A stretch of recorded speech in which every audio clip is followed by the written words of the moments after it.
Esport'ta çok özel bir konuğumuz var. UFC dövüşçüsü İslam Dulatov bizlerle beraber. Aynı zamanda eskiden mankenlik yapıyordu. Hala da yapıyor tabii ki İslam Dulatov. Ve şimdi MMA kariyerinde UFC'ye kadar geldi ve onunla bir röportaj yapacağız. Islam, thank you very much for accepting this interview. Thank you for inviting me. Yeah, it's great to see you in Istanbul. Have you been here before? Yeah, I've been here a couple of times before, but it's a long time. It was already years ago, so yeah, for the first time since 3 years here again. 3 years, yeah. What did you like the most in Istanbul? The food. Turkey? The food. Yeah, the food. You know, the people here are very, very nice to me. You know, and yeah, the treatment is very good here. And which is your favorite? Actually, you can eat in every restaurant good. You know, it doesn't matter what you eat. Everything in Istanbul is good. So yeah, and you have a truly fascinating story, and you caught everyone's attention. You model for many important brands, Versace, Hugo Boss, sure. And you are going to fight in the UFC. Right. How did this journey come about? Yeah, when we talk about modeling, I started modeling back in 2016, something around that 16, 17. And yeah, my older brothers were doing this already before, and so they asked me, "Hey, do you interested doing this?" I say, "Yeah, maybe we'll see."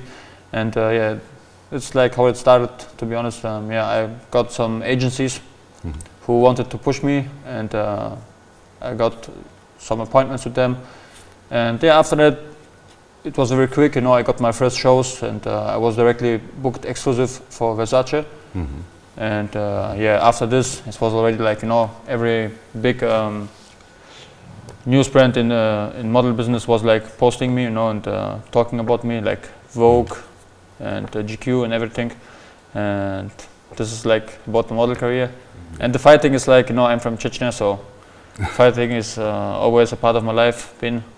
So I was training when I was a kid, and I stopped when we came to Germany for a few years, because then I had to concentrate on schools and all that stuff. But yeah, 2014 or 15, I started also again with boxing. Started a competition and changed 3 years later to MMA and started MMA journey. Yeah. Which combat sports did you practice? Wrestling, boxing, kickboxing, and now MMA. I fight now professional boxing and MMA, both. Yeah. First of all, the striking sports, I yes. think. Yeah. Yes. After that, wrestling. Okay. And balancing both seems challenging. How did you manage to pursue these two careers at the same time?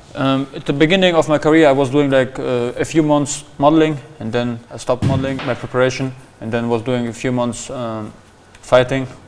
And this was like at the beginning, but now I would say I'm not more professional athlete than a model. So.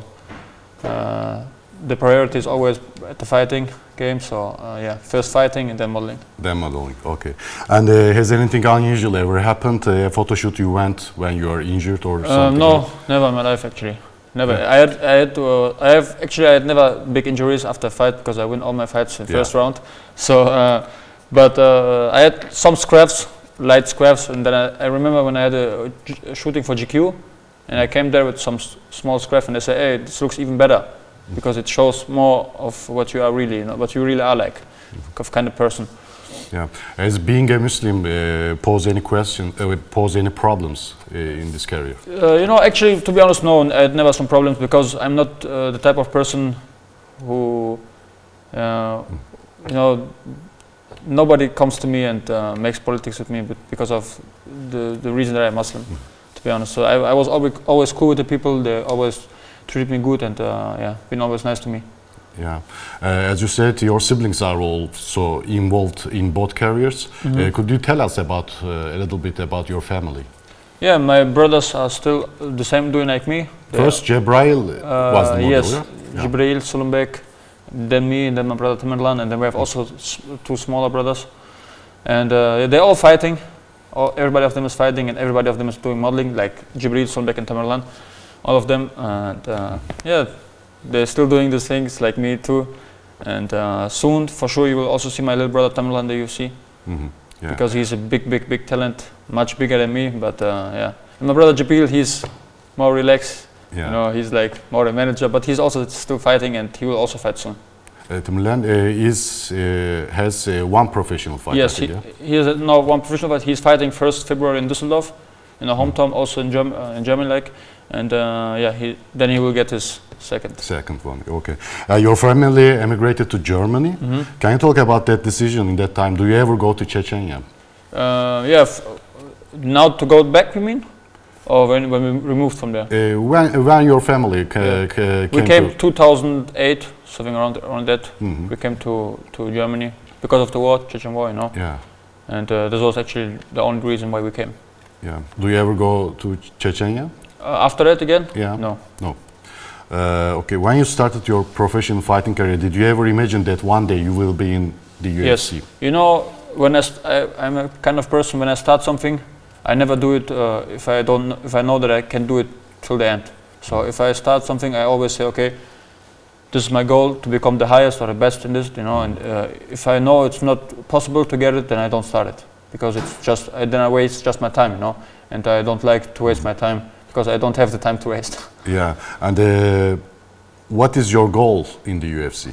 To become the champion, you know. Champion. This was the first step, was to become UFC fighter. And now when I'm in the UFC, it's become the champion.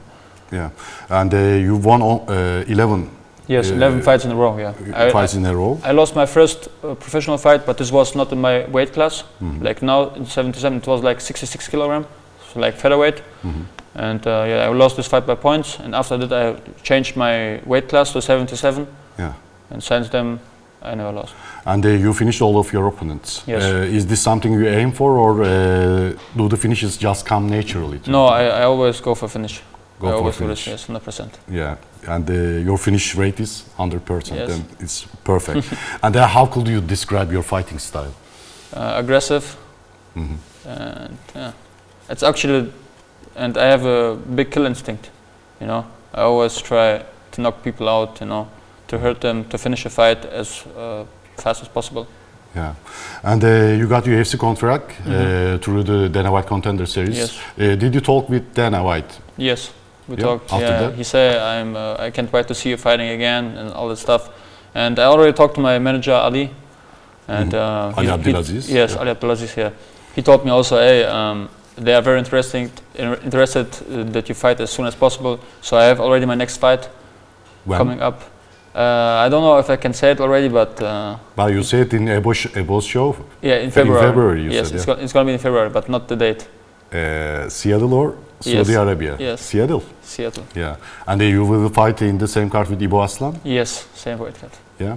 Okay, we get the news from you then. Perfect. And the opponent is, you know the opponent? Yeah, I know already the but opponent. you can say it. The contract I already signed also, but I cannot say so. Okay. And there aren't many fighters from Germany in the UFC. Do you think you could bring the UFC to Germany? There are not so many fighters actually. There are just maybe 2 or 3 of us. Yeah. But and 2 of them are from the same hood. You know, like me and Abus, we are from the same hood. You know, and also there was another fighter. His name was David Savada. He was also in the UFC, but he's not already out there. But we are 3 UFC fighters from the same hood. Same hood. Like Düsseldorf? Yeah, Düsseldorf Rad. It's like the hood Rad is like, you know, everybody of us been there for a long time. And few weeks ago, I just seen a friend, and he told me, "Hey, brother, we had more UFC fighters in one hood than countries sometimes, you know." So yeah, you know, I think we can bring the UFC to Germany easily because we are actually big names in Germany already. We sold out big arenas in Germany already. Yeah. I mean, my last fight in Germany was like, I think 13,000, something around this. Yeah. 12 or 13,000, I don't know. Sold out directly, and also I think it's not a problem. Yeah. And UFC. You have said you can fight with Turkish flag. Yes. Is it possible? Yeah, you know, actually, I'm in the background. We are doing some steps to do this, to make it happen. And yeah, maybe soon I will fight under the Turkish flag. Yeah. And do you work in Düsseldorf? Right? Yes. Can you tell us about your team? I think you also work with Kerim Engizek. Yes. What is your relationship with Kerim? You know, me and Kerim, we also he's a few years older than me, but we grew up together. You know, he was actually doing MMA before me. Before I started the sport, I was doing boxing to this time, and he always pushed me when I was younger. You know, he told me, "Hey, you're a big talent.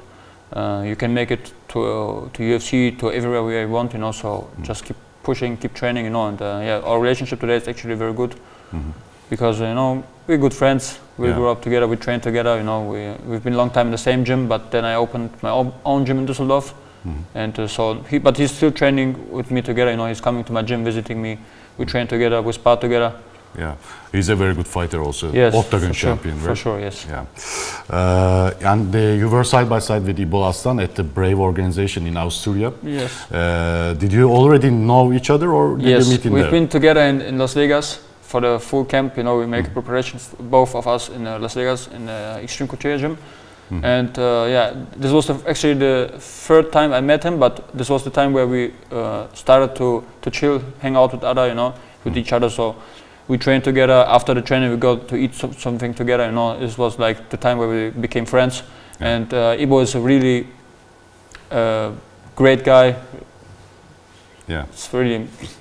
And what do you think about his fighting style? He's actually like me. You know, he's also aggressive. You know, he always go to finish his opponent, and yeah, great fighter. Finally, now that you are in the UFC, has your modeling career come to an end? No. No? It just started. Yeah. Because after that fight, I got many messages from big companies who would like to make with me some, you know, some campaigns, you know, like perfumes and all this stuff, you know. Yeah.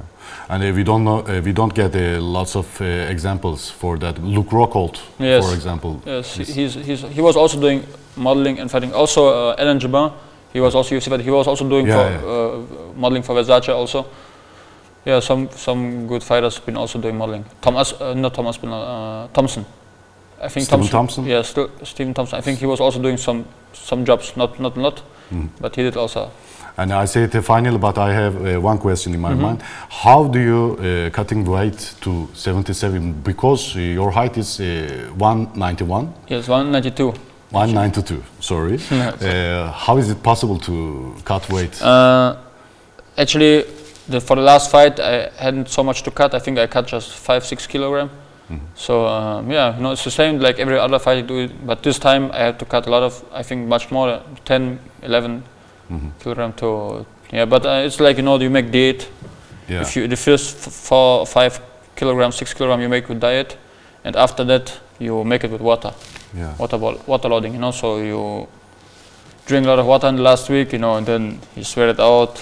You can't eat that much, all that stuff. Yeah, and if you are 192, you are the tallest fighter in welterweight division in UFC, I think. Yes. Because the tallest one is the Neil Magny. He's 191, I think. Ah, okay, see. Thank you very much for coming, guys. Thank you for inviting me. Yeah, I appreciate it.